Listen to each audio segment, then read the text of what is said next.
রাজশাহীতে প্রেমিকার সামনে বুকে ছুরি চালিয়ে এবং বিষ পানে এক যুবকের আত্মহত্যার অভিযোগ পাওয়া গেছে।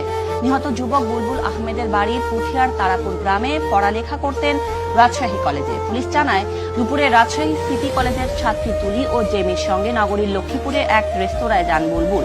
সেখানে তার প্রেমিকা তুলির সঙ্গে কথা বলার এক পর্যায়ে নিজের বুকে ছুরি চালিয়ে বিষ পান করেন তিনি। বুলবুলকে রাজশাহী মেডিকেলে নেয়ার পর চিকিৎসক মৃত ঘোষণা করেন। রাজপাড়া থানার ভারপ্রাপ্ত কর্মকর্তা জানান, ছেলেটির ব্যাগে একটি শাড়ি ও চিরকুট পাওয়া গেছে। চিরকুটে লেখা আছে, মানুষ যেমন অক্সিজেন ছাড়া বাঁচতে পারে না, আমিও তোমাকে ছাড়া বাঁচতে পারবো না। তুলির সঙ্গে বুলবুলের প্রেম ছিল, কিন্তু তুলির অন্যত্র বিয়ে হয়, সেখানে তার একটি সন্তানও হয়। এখন আজকে তাদের পূর্ব নির্ধারিতভাবে দেখা করার একটা ব্যাপার ছিল, এটা বিষ খেয়েছে এরকম একটা আলামত পাওয়া গেছে। প্রত্যক্ষদর্শীরা বলছে যে ক্ষত ছিল তার নিজের, মেয়ের সাথে ঝগড়া করে সে নিজেই করেছে।